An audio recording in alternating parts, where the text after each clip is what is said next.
They choose 10 o'clock. Okay, we're live now. Thank you.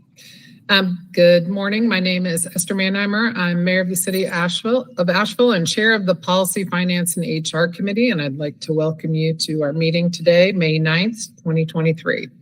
All council committee members and staff are participating virtually. To help our audience follow along, I'll state each section of the agenda aloud. We are streaming live on our virtual engagement hub, which is accessible through the virtual engagement hub link on the front page of the city's website. We also have an option for the public to listen live by phone. For those with us today, welcome. For today's meeting, we have the option for people to call in and comment live during the meeting. To call in and comment live, use the same number, 855-925-2801 and meeting code 5257. Your phone will be muted and you will hear the meeting live. At this point, speakers will need to push *3 to enter the speaker queue. I'll now go through and introduce all committee members and staff who are participating virtually. Council and staff, as I call your name, please say a quick hello. Councilwoman Maggie Ullman. Good morning, everybody. Councilwoman Kim Roney. Good morning. City Manager Deborah Campbell. Hello. Interim CFO Taylor Floyd. Good morning. And Affordable Housing Officer Sasha Vertinsky. Good morning. All right, and now we're going to move to the agenda, which I'm trying to pop open on my screen. Okay, can I have a motion first to approve the minutes? I make a motion to approve the minutes. Second. Okay, and we'll take a roll call vote. Councilwoman Ullman? Aye. Councilwoman Roney? Aye. And myself, aye. Okay, the minutes are approved. So we've got one item on our agenda, and that is the Luigi request for Fairhaven Summit Apartments. And I'm gonna turn it over, I think, to Sasha to take us from here.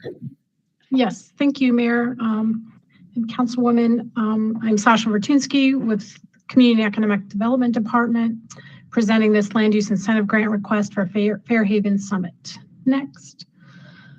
So just a few key takeaways first. This is a Luigi application, and Fairhaven Summit is located at 3124 Sweeten Creek Road. It is a low-income housing tax project with 100% affordable, with incomes averaging 58% to 60% AMI. 26% of the units will be set aside for project-based vouchers. There's other benefits coming with this project, and it qualifies for 21 years taxes paid. Next. So this project, and I was in front of you all on April 25th discussing this project as part of the Housing Trust Fund application. So you are probably familiar with it. It has 77 apartments.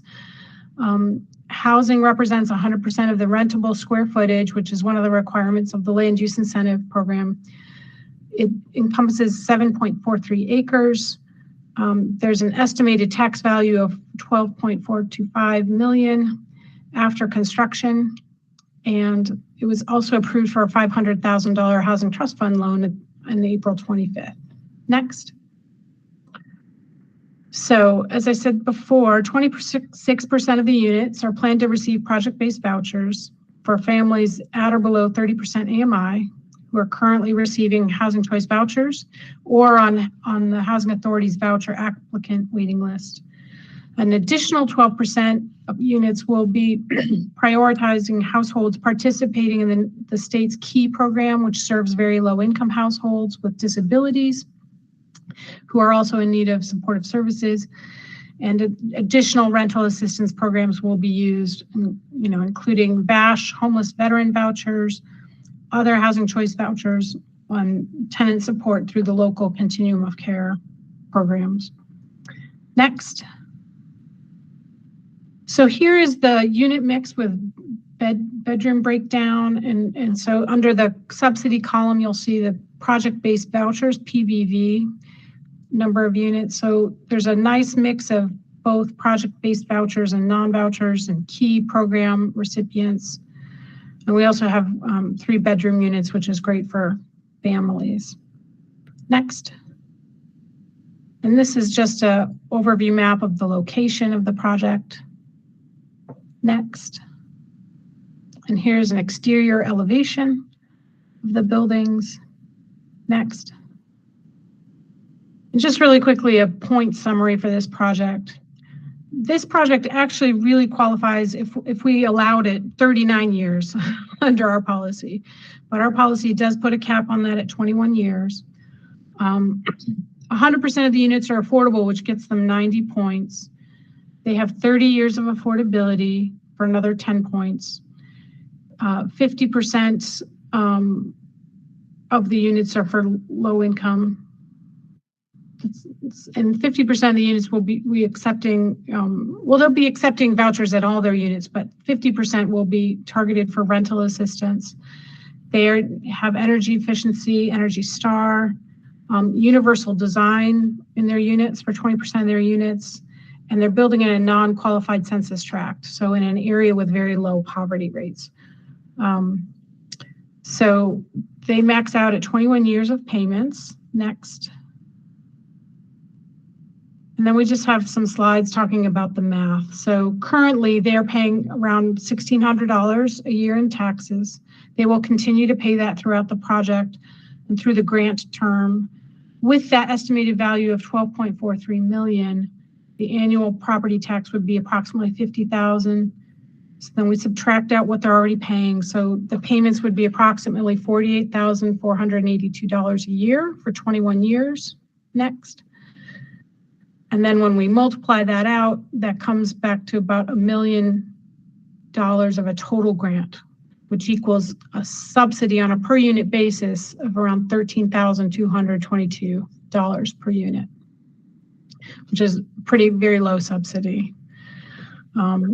After the program's over, we would receive the full taxes for the site and the project.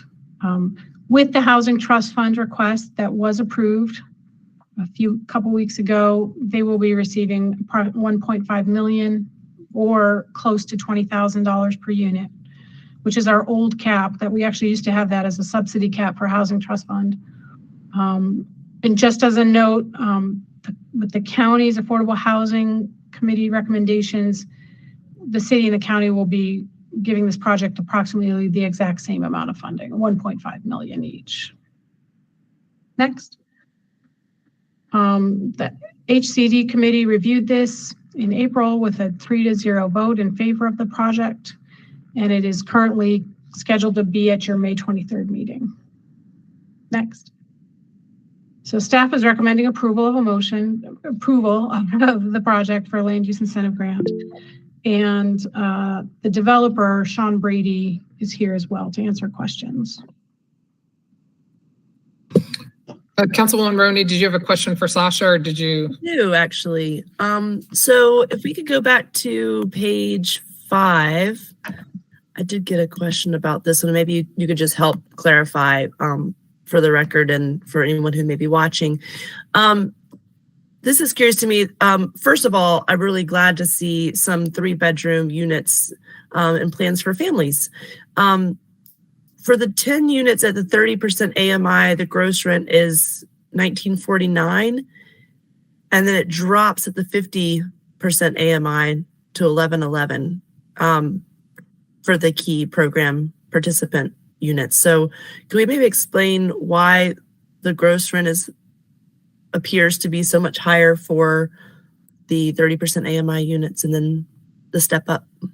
And I would ask the developer maybe to answer that question. I would suspect that maybe there's some other funding sources coming in there. I'm not sure.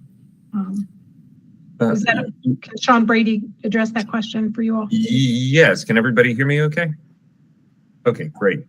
Yes, that's reflecting the payment standards on the vouchers. So the key program rents are that's a couple things going on. We're showing the revenue to the project from each unit. That's not actually what the residents would pay. All of the 30% units have project-based vouchers, which would effectively be covering the rent. I believe residents still have to pay 30% of their income, whatever that turns out to be.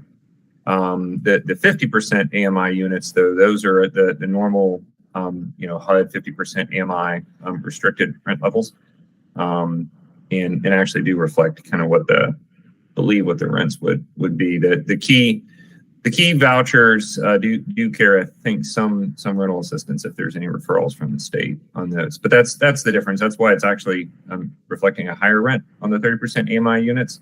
It's a little misleading. That's the revenue to the project from our sources and uses, and it's kind of showing how we support the loan proceeds. But on the 30% units, that's not actually what residents would pay, but that's what the vouchers pay. So To the that's, project. I guess the question that I'm getting from the public about this is that it appears that there are a lot of resources that can be used to build affordable housing, and that the affordable housing ends up kind of carrying the financing of projects. That's what it looks like. Yeah, so there's these days, especially, it takes a lot of different funding sources to make the numbers work at the reduced rents, because our construction costs are the same as any other developments, but our revenues are lower. That is a typical kind of how project-based vouchers work. Is there is generally a higher payment standard. There is a limit, though, to how many vouchers you can put in a project. I think 25 to the 26% level, we're right at the limit, I believe, of what is available. And yeah, it's a very, very layered approach of how many funding sources are needed. I mean, I believe our underwriting is showing repaying all the different loan amounts out of cash flow during the terms of the loans. But yes, it is a very, very complicated, multi-layered source of funding in order to be able to afford to build affordable housing projects right now. Thank you for adding to my understanding on that. So is there a different way that we might have named it instead of gross rent to better reflect what's maybe happening on this slide? Or is gross rent exactly the best way to say it? Well, it depends on the this summary is the sources of revenue from the project. Can I just ask a question here? In that subsidy column, is that showing us the source of the revenue to pay the rent? So, I mean, maybe it is. Maybe there's a way to. I see the problem of if a layperson's just trying to look at this and make sense of it. But I mean, I wonder if there's a way to better name that column so that it like source of rent revenue, or I don't know, something like that. Well, that is a good point, Mayor. I mean, additionally, gross rent is not actually what the rent the tenants pay, because we're deducting out of utility allowances, so it's much lower on, I think, probably all the units, honestly. So I mean, what this chart is showing is the gross sources of revenue, and then if there's any support to pay those expenses in the subsidy column. So it, yeah, I mean, I could see that another column could definitely be helpful to the layperson on what we call it net rent. That's what the residents actually pay, and I think adding that column would be very helpful, because there's a good bit that's deducted out to allow tenants to pay not only their housing costs, but also all of their utility expenses, and still keep all of that under 30% of their household income. But those are nationwide program requirements. Mr. Brady, doesn't your last column, the tenant rent, is that reflective of what the actual tenant is paying for rent? No, that's what I'm pointing out on here. The gross rent is not what the tenants actually pay. No, there's a last column that says tenant rent. Oh, okay. Sasha, right. Can I? We took this directly from your materials, Sean. So there's the last column says tenant. You're right. Yeah.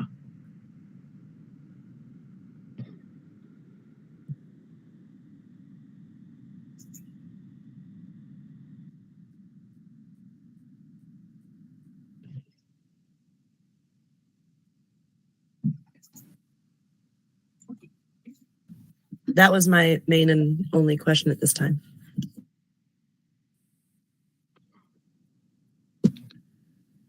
Oh, okay. Sasha, you were turning it over to Sean, but Sean, you just had a chance to talk. Is there anything else that you'd like to add at this point? Not really at this time. Just other than like all affordable housing developments, I guess we are struggling with rising construction costs and interest rates, and it on all projects. We have a number of projects that are unable to move forward. The ones that are the ones right now that we're able to secure some additional funding assistance. Just because, especially as the 2021 award, I mean, things have moved so far financially from what anything that was projected or contemplated really at the time, 2 years ago, that it's definitely a challenging time right now. So yeah, I do appreciate the city's consideration of this.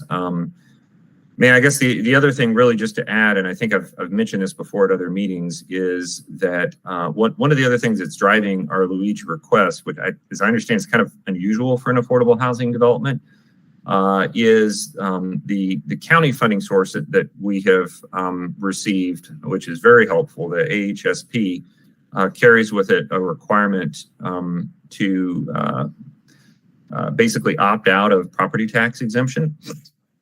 And we have admitted a nonprofit to our ownership structure and qualify in our understanding for full property tax exemption.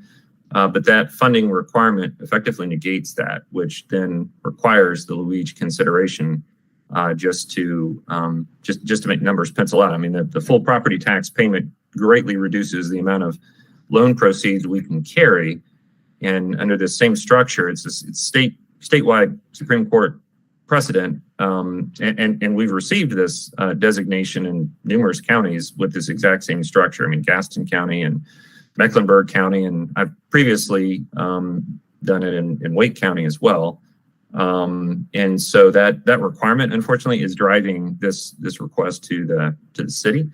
But that's a tool right now that a lot of affordable housing developers are having to utilize as well to afford additional debt on their properties to afford construction costs. That this is honestly the first time I've run across this kind of unique requirement in Buncombe County, and that is complicating things for us a little bit. But that's kind of the main driver for our request. The vouchers have helped that the housing authority is providing. That's actually helped quite a lot in helping to bump back up our loan proceeds. But yeah, there's a lot of moving parts. But that's another, I think, important thing to mention for the committee's awareness, and anybody else that's listening, is that's another big thing that's driving things behind the scenes that we don't normally have to account for. So other than that, I'm not really sure other than any other questions, but that's kind of the big overview and what's really driving our request. I'm prepared to make a motion when we're ready. Please do. I move to recommend that the City Council approve the Land Use Incentive Grant application for Commonwealth Development Corporation Fairhaven Summit. A second. Okay, we have a motion and a second. Do we have anyone in the queue to make public comment? No, there are no callers in the queue. Thank you very much. Okay, well, we're gonna vote on this, but Sean, I wanted to thank you for bringing this project through. We've seen a few 100% affordable housing projects in the last couple of years, and that's a good thing. And I can see all the work you've had to put into it to patch together all the funding sources and make sure every tenant has some rental, it seems like, rental assistance opportunities. So thank you for that. Well, thank you. We couldn't have done it without the community's support, and we look forward to providing some really good housing options for residents there very soon. We hope to be able to break ground in just a few months. Great. Okay, we have a motion and a second. Councilwoman Allman? Aye. And Councilwoman Roney? Aye. And myself, aye. Thank you. The motion passes, and this will go to council. Great. Thank you so much. Thanks, Sean. I don't have any other items on our agenda, unless I just want to make sure we don't have anyone in the queue for general public comment, but I don't think we do. Okay, Councilwoman Roney. I do have a future agenda item request while we're all here. I've been going back through the budget conversations we've had, and I wanted to present a solution that we might consider on a future agenda for our policy and finance specifically, and human resources committee, because I think it covers two of those things, especially the human resources part. If we're going to address wages based on the cost of housing for our staff, I think we're going to need to look at it earlier in the budget as far as the policy side of living wages. And when I was looking for what solutions could look like, because we're looking already at the $18 an hour, which matches a pledge rate like other businesses and nonprofits and groups are doing in our community, that pledge rate includes a baked in 3% increase plus inflation until you get to a living wage. And so I am concerned that if we don't start to look at projections of what that could look like, we're not going to have the hands that it takes to meet the commitments and the promises we're making around quality of life issues in our community. And we may end up seeing even more vacancies and issues with retention and recruitment, especially because the living wage rate is based not just on the cost of housing in Buncombe County, but also Henderson and Madison counties as well. So my suggestion is that at a future meeting of this body, after we get through this budget cycle, that we could look at what would 6-month interval onboarding look like for living wage projections, perhaps something like at budget time and the first of the year for the next couple of years. If it is, I'm just kind of like spitballing a suggestion here of what it would take to get us to a living wage rate. That way we're getting ahead of future budgets. And I know it's hard, especially to look at the inflation part of that, but I wonder if there are some other major employers and perhaps the county has already looked at that. If they're already looking at the 2010, which the other part of this is whether or not we actually looked at the 2010 to be able to say yes or no to that, how far off we were, what is the gap? Like, I don't know if we've had a chance to really analyze what the gap is that we would need to close to get there. And I know a lot of the attention has been on getting to filling the vacancies with overtime and evening hours and weekend hours, and those hard to fill shifts.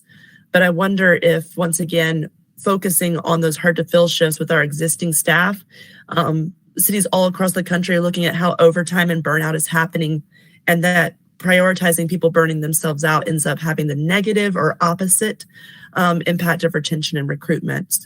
So all that to say is, I think at a future agenda of this meeting, we might start to look at the projections of what getting to a living wage could look like. So I'm not totally following how would that work? What are you just saying the staff are you saying we should actually adjust wages mid-year? Or are you saying we should start looking at where we're going to need to land with wages in the coming year at an earlier point in the budget cycle? I think that because we haven't looked at how far behind we are at to getting to the 2010, we're missing an opportunity to see how far away or close the gap even is. And while we're in the end of the budget cycle, it's really hard for us to do that. So I guess a very specific ask would be maybe around late summer, we start to look at what would it even look like to step us in that direction with 6-month intervals. That's probably the most realistic thing I could imagine us doing is can we get to 19 at January 1, 20 in the next budget cycle or something like that. I would lean on staff to make specific suggestions. I just don't, at this point when I'm being asked, I don't know how far away we are from living wages plus compression to be able to communicate to folks. Is it $1 million gap? Is it a $3 million gap? I know we've looked at the impact on getting to 18. And we've looked at some of the other incentives for filling hard to fill positions. But I think we should probably start looking very explicitly at how much could cost to get to a living wage. Taylor has his hand up. I just wanted to mention in reference to Councilmember Roney's comments, just so that everyone is aware, our base rate starting in the new fiscal year will be above that $18. We are not going just to the 18, it's 5%. So it should be closer to 18.58. So just so that everyone is aware of that. Taylor, to follow up, one of the questions, I feel like we saw a number, Kim, that, or Councilwoman Roney, that you're asking about. I feel like at one point we saw the number of what it would take, and it was like $15 million to get to the living wage, and that like early in a budget presentation. Is anyone else remembering that? Because I think part of what I hear you asking, Kim, is like, we want to understand what the goal is, what the target would be, and what that actual financial number is. Do we have that number on hand? I remember seeing it at one point and going, whew, we don't have that. And then the subsequent proposals from staff of looking at different numbers were in that context for me, but I don't remember the number offhand. I believe we did, Councilwoman Ullman. I was just about to ask Taylor if we could find that number. I know we did it internally. Yeah, so Yeah, and I look back at the March 14th budget work session. The estimate that we gave at that time was over $10 million to get to the new full living wage rate, plus ensuring that we weren't creating additional compression issues. So would show us how to get from where we were in this last budget cycle to 2010. Since we're getting to 18 plus, what is the next gap and how would we close it would be my question. My concern too is that if we don't look at onboarding wages, we're going to be offboarding our promises, because when you say onboarding, you mean, because we have this conversation every year where we say, okay, if we bring up the lowest wage earner in the city, then we create these compression issues, and it's this super complicated process to go through all the wage classifications and get the compression issues worked out. It's really easy to say everyone gets 5% raise across the board because you don't create any compression issues. So when you say onboarding, are you talking about that problem of the kind of having to go through all the staff wages and figure out where the compression issues are? I think I'm asking for a staff recommendation after this budget cycle for phasing in to get to where we have the lowest paid person is able to pay their housing and utilities in Asheville, Buncombe, Henderson, and Madison counties on a full-time job. And so whether that means looking at compression, if it means looking at... You mean to raise to a living wage, right? Yes. Yes. So I'm just trying to understand exactly what you're talking about. So why don't we do this? We're about to have the council reconvene to complete our retreat and come up with our final list of goals. And in that meeting, there will be an opportunity to introduce anything that we feel like is missing. And I think this is a good one to put on everyone's radar and see if there's consensus. I imagine there is. And include that so that staff can incorporate that in their work plan for this year. And we could have a broader discussion about whether that's something that we want to see continuing, not just a one-time, not just this next year. I personally am supportive. I struggle with this conversation we have every year around what the new living wage amount is and how challenging it is to get there. One, from a financial standpoint, can the city afford it? And two, apparently the HR piece of it, the logistics piece of trying to go through all the wage classifications and figure out how to deal with the compression issues. So I think we've done a better job in approaching that issue earlier and earlier in the last couple of years, but we're still not we're still not there. And honestly, with inflation, it's kind of run away from us, the number in the last couple of years. So it's been pretty, it's accelerated a lot. So it's been a challenge from that standpoint as well. I support that coming to the revisiting of the retreat goals. And I would hope that part of that work plan would include bringing it back for a deep dive at policy, finance, and human resources. Yeah, I think and Rachel can elaborate, but I think the plan is once we've refined those goals as a full council, then it will be divvied up per topic for the appropriate committees. You're correct, Mayor. And that would make sense for us to be tackling that one. Okay, anything else? Good. Okay, all right, then if there's nothing else, we're adjourned. See everybody later. All right.